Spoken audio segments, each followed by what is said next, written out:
नमस्कार दोस्तों, स्वागत है आपका आपके अपने यूट्यूब चैनल मन अप स्टोरीज में। दोस्तों, ये कहानी चल रही है पुनर्विवाह और इसके 4 पार्ट अपलोड हो चुके हैं। ये 5वां पार्ट है। दोस्तों, चौथे पार्ट में आप लोगों ने कमेंट करके नहीं बताया कि आपको वो पार्ट कैसा लगा। तो दोस्तों, कमेंट करके ज़रूर बताइएगा। और 5वां पार्ट पढ़ने से पहले आपको 4 पार्ट पढ़ने पड़ेंगे ताकि आपको ये पूरी स्टोरी समझ में आए। तो उसके लिए डिस्क्रिप्शन बॉक्स में पुनर्विवाह नाम से प्लेलिस्ट दी हुई है, जिस पर जाकर आप बाकी के सारे पार्ट्स पढ़ सकते हैं। तो चलिए इस नए पार्ट को हम शुरू करते हैं। गांव वाले कह रहे थे, इस कलंकनी को हम गांव में नहीं रहने देंगे। इसकी शक्ल भी नहीं देख सकते। आज ही हमें सुबह सवेरे इसका मुंह देखना पड़ गया। निकालो इसको गांव से। कहाँ है इसका बापू? बुलाओ उन्हें। मधु के पिताजी खेत पर थे। उन्हें पता चला मधु आई है तो दौड़ते हुए घर आए, क्योंकि उन्हें अंदेशा था कि गांव वाले क्या कहेंगे। घर आया तो देखा गांव के बाहर भीड़ लगी हुई है। भीड़ में से ही किसी ने कहा, किशन, हम इसको यहाँ नहीं रहने देंगे, निकालो अभी यहाँ से। किशन उसकी बातों को अनसुना कर मधु के पास आया और पूछा, बेटा यहाँ कैसे आई? अकेली आई हो? तो शोभा ने सब बात बता दिया कि इसका सब कुछ छीनकर ससुराल वालों ने इसे घर से बाहर निकाल दिया है। किशन ने गांव वालों से कहा, ये कहाँ जाएगी बेचारी? अभी इसकी उम्र ही क्या है? तनिक तरस खाओ। फूल सी बच्ची के साथ अनर्थ पर अनर्थ हो रहा है। गांव के लोग, अरे वाह किशन, अपने गांव के कायदे कानून भूल गए क्या? शुरू से ही यही होता आया है कि जवानी में ही जिसके पति की मृत्यु हो जाती है, उसे सादे सफ़ेद कपड़ों में सिर मुंडवाकर किसी भी तीर्थ स्थल के आश्रम में भेज दिया जाता है। क्यों किशन, आज अपनी बेटी की बात आई तो भूल गए? नहीं तो सबसे आगे तुम ही तो रहते थे। किशन चुप हो गया। सही तो कह रहे थे ये लोग। आज से पहले सबसे आगे मैं ही तो रहता था इन सब नियम कानूनों में। फिर भी किशन ने एक बार फिर कोशिश की। इतनी सी उम्र में हम कहाँ भेजें? आप लोग सोचो। अभी तो सही से इसकी शादी की उम्र भी नहीं हुई है। वह अभी भी 18 साल की भी नहीं हुई है। वह तो हमने ही जल्दबाजी में शादी कर दी थी। इसमें हमारी बेटी का क्या कसूर है? गलती तो हमारी थी। हमें ऐसा नहीं करना चाहिए था। गांव वाले, अरे विधवा तो विधवा होती है, उसमें चाहे वो 15 साल की उम्र में हो या 17 की या फिर 22 साल में, इससे क्या फ़र्क पड़ता है? शादी करने से पहले थोड़ी ना किसी को पता होता है कि ये विधवा हो जाएगी। अगर ऐसे पता होता तो फिर तो कोई शादी करे ही नहीं। और किशन, अभी इन सब बातों से कोई मतलब नहीं है। अब फैसला सरपंच जी ही करेंगे। तभी कमला आकर खड़ी हो जाती है। भूल गए किशन, कैसे मैं रो रो कर सबके सामने गांव में रहने की भीख मांग रही थी और तुम लोगों ने मुझे आश्रम भेजने की बात की थी। वह तो भला हो मेरे पिताजी का जो मुझे लेकर यहाँ से चले गए थे, वरना मैं आज तुम्हारे बीच कहाँ होती। तुझे तो याद ही होगा, उस लाइन में तू ही सबसे आगे खड़ा था। किशन कमला की तरफ देखकर गर्दन झुका लेता है। इतने में ही वहीं खड़ा रामदीन अपनी बहन को पकड़कर सबके बीच में लाकर खड़ा कर देता है और किशन से कहता है, किशन, यह दिख रही है संतोष। इसे आज 25 साल हो गए हैं विधवा का जीवन जीते हुए। तुम भूल गए या याद दिलाने की जरूरत पड़ेगी कि जब इसकी शादी हुई थी तो ये मात्र 15 साल की थी और 16 साल की हुई इससे पहले ही इसका पति मर गया था। याद करो किशन, तुमने ही सबसे ज़्यादा दबाव दिया था कि इसका सिर मुंडवा दिया जाए, सफ़ेद वस्त्र धारण करवाए जाएं और किसी आश्रम में भेज दिया जाए जिससे इसकी सद्गति हो सके। कितना तिलमिलाए थे मेरी माँ और मैं उस समय कि इस छोटी सी उम्र में यह बच्ची कहाँ जाएगी। हम अपनी बच्ची को अपने घर में ही रख लेंगे, उसे कभी बाहर नहीं निकलने देंगे, परंतु इसे गांव में ही रहने दीजिए। लेकिन नहीं, उस वक्त किशन सबसे आगे खड़ा था और तर्क दे रहा था कि ऐसे गांव में इतनी जवान विधवा रहेगी तो किसी की नीयत फिसल गई तो कुछ नहीं कर सकते। अगर जवानी में कोई जवान विधवा लड़की को देखकर मचल गया तो फिर क्या किया जा सकता है?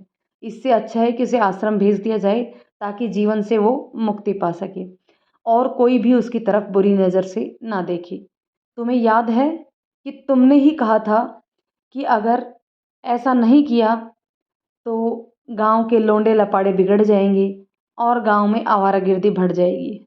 तो क्या अब ऐसा नहीं होगा? मधु के भाई भाभी भी तमाशा देख रहे थे। मगर कुछ बोले नहीं। गांव के मुखिया जी को बुलाया गया। मुखिया जी ने आते ही सारी बातें सुनते हैं। मुखिया जी किशन से कहते हैं, देखो किशन, हमारे गांव का नियम तो शुरू से ही यही रहा है कि कोई जवान विधवा जिसके बच्चे ना हुए हों तो उसे गांव में नहीं रहने दिया जाता। अपने गांव में कम उम्र में ही ब्याह दिया जाता है। तो किसी एक की वजह से नियम तो नहीं बदलेगा। तुम उसे आश्रम भेज सकते हो, जैसे और विधवाएं अपने घर आकर कभी कभी कभी महीने 2 महीने के लिए रहती हैं, तो तुम्हारी बेटी भी आकर रह जाएगी। इसमें हमें कोई ऐतराज नहीं है। किशन कुछ न कह पाया, क्योंकि गांव में मुखिया जी का फैसला आखिरी फैसला होता है। सारे गांव वाले एक साथ चिल्लाने लगे, हाँ हाँ, निकालो इसे यहाँ से, हम नहीं रहने देंगे। मधु बेजान गुड़िया सी बनी हुई अपनी माँ की बाहों में खड़ी सबकी बातें सुन रही थी। 2 पल का भी सुकून नहीं मिला था उसे अपने घर आकर। उसका सिर घूमने लगा, चक्कर खाकर गिरने वाली थी कि माँ ने उसे थाम लिया। माँ का भी कलेजा फटकर हाथ में आने को हो रहा था कि उसकी नन्ही सी नादान सी बच्ची, जो कल तक पूरे गांव में फुदकती घूमती थी, आज से वो विधवा आश्रम में विधवा का जीवन कैसे बिताएगी। वह मधु, जिसको सजने संवरने का बहुत शौक था, दिन भर शीशे के सामने खड़ी रहती थी, वह सफ़ेद साड़ी पहनकर कैसे अपनी सारी उम्र गुजारेगी।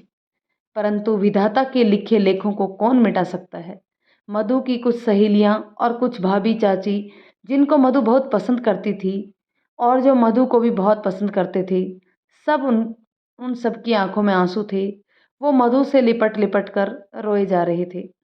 अब सभी ने इसे मधु की किस्मत कहकर उसे ही स्वीकार करने को कहा।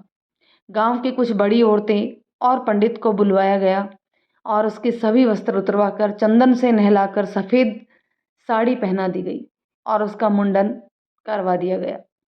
तब तक गाड़ी आ चुकी थी, जिसमें सफ़ेद साड़ी, माथे पर बड़ा सा काला टीका लगाकर मधु को बैठा दिया गया। चल पड़े सभी मधु को आश्रम छोड़ने। अब मधु की आंखों में आंसू नहीं थे। शायद उसके सारे आंसू सूख चुके थे, क्योंकि अब उसे किसी भी तरफ से मदद की कोई उम्मीद नहीं थी। बस वह मन ही मन सोच रही थी कि काश सुधीर आ जाए, परंतु सुधीर तो कहाँ से आएगा, वह तो विदेश गया हुआ है। उस बेचारे को तो पता भी नहीं है कि मेरे साथ क्या से क्या हो गया। सूखी आंखों से एक गाड़ी में बैठी मधु चलती हुई गाड़ी से बाहर पीछे चलते हुए पेड़ों को देख रही थी कि कैसे उसकी जिंदगी भी पीछे चली गई है। वह मोहित के साथ बीते दिनों को याद करते करते आश्रम पहुंच गई। आश्रम में मधु का रजिस्ट्रेशन करवाया गया और करवा दिया गया एक विधवा के रूप में। मधु के माता पिता अपनी बेटी को आश्रम में जाते हुए देखते रहे। आज उन्हें बड़ा अफसोस हो रहा था कि काश उन्होंने कभी किसी भी विधवा के साथ ऐसा ना किया होता, तो शायद आज उनकी बेटी के साथ भी ऐसा ना होता। वो नहीं चाहते थे कि उनकी बेटी आश्रम में रहे, परंतु आज वह अपने ही बोए हुए कर्मों को भोग रहे थे। इधर सुधीर 2 दिन बाद विदेश से वापस आता है, तो उसे पता चलता है कि शोरूम जहां वह मोहित के साथ काम करता था, वहां से उसको काम से निकाल दिया गया है। साथ ही साथ मॉल पर भी अब मोहित के चाचा ने कब्जा कर लिया है और सुधीर को साफ साफ कह दिया कि किसी भी कीमत पर मॉल में उसे काम नहीं करने देगा। सुधीर जानता था कि वीरेन एक गुंडा मवाली है, वह किसी भी तरीके की हरकत कर सकता है। मधु उसी के घर में रहती है, इसलिए मधु का सोचकर उसने कुछ नहीं कहा और चुपचाप मधु से मिलने के लिए निकल पड़ा। सुधीर ने वीरेन के घर के बाहर पहुंचकर मधु को फ़ोन किया, पर मधु ने फ़ोन नहीं उठाया। सुधीर ने 4-5 बार मधु को कॉल किया, परंतु कोई रेस्पॉन्स नहीं मिला। तो उसे टेंशन होने लगी। तभी माली काका आते दिखाई दिए। उनसे उसे पता चला कि मधु को इन लोगों ने घर से बाहर निकाल दिया है और मैंने उसे कल उसके गांव की बस में बैठा दिया। वह आज सुबह अपने गांव पहुंच गई होगी। इतना सुनते ही सुधीर तुरंत अपनी गाड़ी उठाकर मधु के गांव पहुंचता है। मधु के गांव में पहुंचकर सुधीर को पता चलता है कि मधु को विधवा का चोला पहनाकर आश्रम भेज दिया गया। गांव वालों का इस तरह से व्यवहार देखकर सुधीर को बहुत दुख हुआ। उसने कहा, ये क्या कर रहे हैं आप लोग? आप लोगों के सीने में दिल नहीं है क्या? बच्चे के साथ ऐसा सलूक करते शर्म नहीं आई? उसको सहानुभूति और प्यार देने की जगह उसका तिरस्कार कर रहे हैं।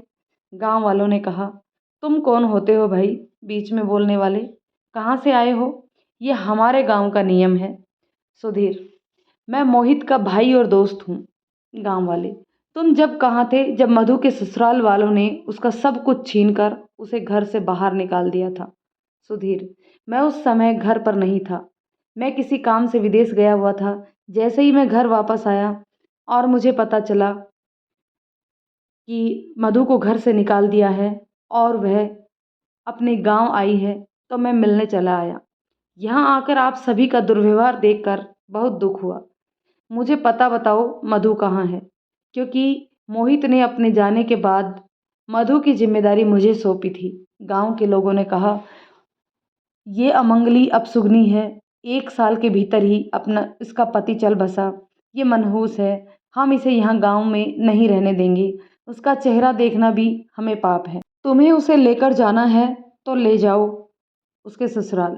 सुधीर, ये क्या बकवास है? मोहित को बीमारी थी जिसके कारण वह चल गया, इसमें मधु की क्या गलती? हम लोग तो रोज इसका चेहरा देखते हैं, हम लोगों के साथ तो कुछ भी ऐसा नहीं हुआ। आज के ज़माने में ऐसी सोच कौन रखता है? किशन, जाने दो बेटा, वो वहाँ गई जहाँ उसका भाग्य ले गया। मधु यहाँ रही तो हम भी यहाँ नहीं रह पाएंगे। अब इस उम्र में हम कहाँ जाएंगे? इन लोगों के ताने सुन सुनकर तो हम वैसे भी बिना मौत मर जाएंगे। सुधीर, शर्म नहीं आती आपको अपनी बेटी के बारे में ऐसा कहते हुए?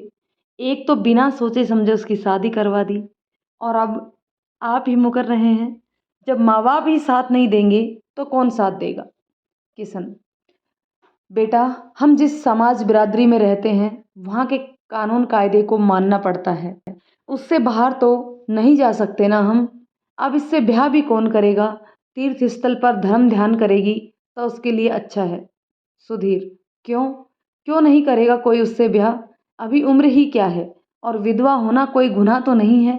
सबकी जिंदगी या मौत लिखी होती है, इसमें कोई कुछ नहीं कर सकता।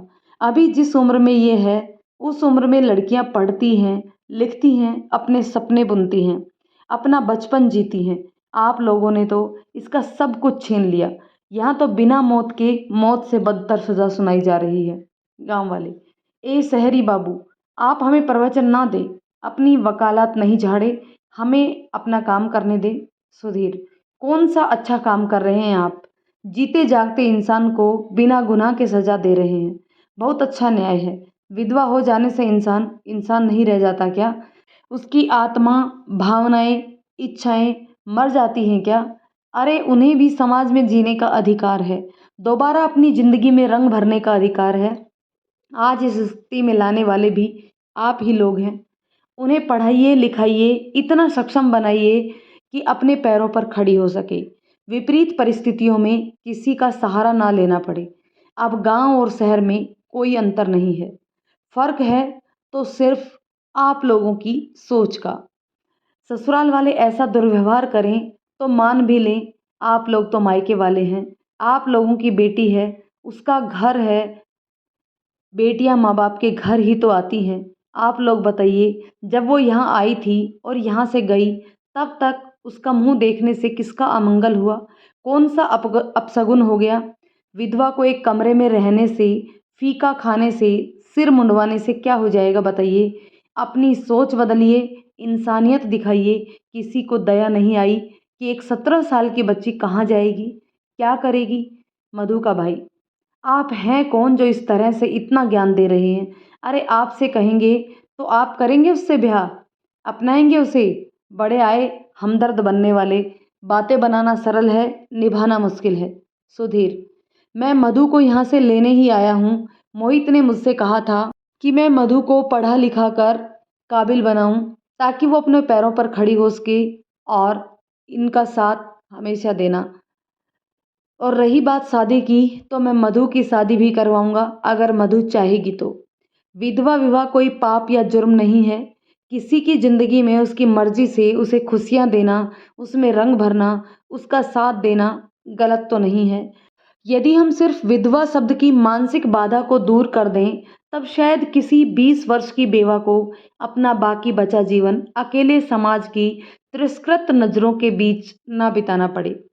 वैसे ही सरकार ने खुद विधवा पुनर्विवाह की मान्यता दी है और विधवाओं के पुनर्विवाहों पर विधवा विवाह उपहार योजना चलाई गई है, जिसके तहत सरकार विधवाओं के विवाह करने पर 51,000 रुपये नगद उपहार दिया जाता है। साथ ही 18 से 59 वर्ष की विधवाओं के लिए 500 रुपये पेंशन और 60 से 75 वर्ष की विधवाओं के लिए 1,000 रुपये पेंशन, 75 वर्ष से ऊपर की विधवाओं के लिए 1,500 रुपये पेंशन के तौर पर राजस्थान सरकार द्वारा दिए जाते हैं। इसी प्रकार से अन्य राज्यों में भी विधवा विवाह के साथ साथ विधवाओं को पेंशन के रूप में कुछ राशि दी जाती है, ताकि वो समाज में सम्मान से रह सकें और किसी पर भी बोझ ना बन सकें। जब सरकार इतना सोचती है तो हम और आप कौन होते हैं किसी की ज़िंदगी का फैसला लेने वाले। अगर आप इसका दुख नहीं बांट सकते, सहानुभूति नहीं दे सकते, मार्मिक भाव नहीं रख सकते, तो कम से कम उस पर अत्याचार तो मत करो, उसके साथ दुर्व्यवहार तो मत करो। कैसे माँ बाप भाई हैं जिन्हें लोगों के कहने मात्र से अपनी बेटी, अपनी बहन का दुख दिखाई नहीं देता। उन्हें बेटी से बढ़कर समाज, बिरादरी और उसके नियम कानून ज़्यादा ज़रूरी हैं। पर कहते हैं ना, लोगों की सोच को बदलना इतना आसान नहीं होता। उन्हें अपने वर्षों पुराने बनाए नियम ज़्यादा ज़रूरी हैं, खास तौर पर गाँव में। सुधीर, मुझे मधु का पता बताइए। आपने मधु को कहाँ छोड़ा है? मैं उसे अपने साथ लेकर जाऊंगा। मधु के पिता ने सुधीर को मधु का पता बता दिया और सुधीर तुरंत आश्रम के लिए उसी समय निकल पड़ा। आश्रम पहुंचकर सुधीर ने आश्रम संचालिका से मधु को ले जाने का आग्रह किया, तो आश्रम संचालिका बहुत खुश हुई और उसने खुशी खुशी उसे ले जाने की परमिशन दे दी। सुधीर, चलो मधु, क्या तुम चलोगी मेरे साथ? मधु तो अपनी सुध बुध खोए बस एक टक सुधीर की बातें सुन रही थी। उसे कुछ समझ नहीं आ रहा था कि क्या हो रहा है उसके साथ। एक हादसे ने उसका जीवन ही पलट कर रख दिया। मान मर्यादाओं के आगे खून के रिश्ते भी बदल गए। कोई किसी का नहीं होता। अपनों से बढ़कर आज एक पराया मेरे लिए खड़ा है। सुधीर ने मधु को ऐसे खोया हुआ सा देखा तो फिर से कहा, मधु, मधु तुम सुन रही हो? मधु को कंधे से पकड़कर झकझोरा। मधु, कहाँ खोई हो? क्या हुआ? मधु एकदम से, हाँ, क्या क्या कहा? मधु, मैंने कहा मेरे साथ चलोगी, है ना, मोहित का सपना पूरा करने के लिए? मधु, हाँ सुधीर, चलो, मैं ज़रूर चलूँगी। यहाँ है ही कौन हमारा? हमारे अपनों ने तो हमें मरने के लिए छोड़ दिया। एक नज़र आश्रम पर डालकर सुधीर के साथ गाड़ी में बैठ गई। सुधीर उसे लेकर वापस उसी के गांव में आया, यह बताने के लिए कि इंसानियत के आगे कोई नियम कानून नहीं होते हैं। मधु ने अपने परिवार की तरफ एक नज़र पलटकर भी नहीं देखा और बोली, चलो सुधीर, और चली गई कभी ना वापस आने के लिए। गांव वाले और परिवार के लोग चुपचाप मूक दर्शक बने हुए उसे जाते देखते रहे। शोभा व किशन की आंखों में जरूर आंसू लुढ़क आए, क्योंकि अपने ही बनाए नियम कानूनों में जकड़े होने के कारण कुछ नहीं कर पाए, क्योंकि आज से पहले इस तरह के फैसले किशन के ही आगे बढ़ बढ़ कर किया करता था।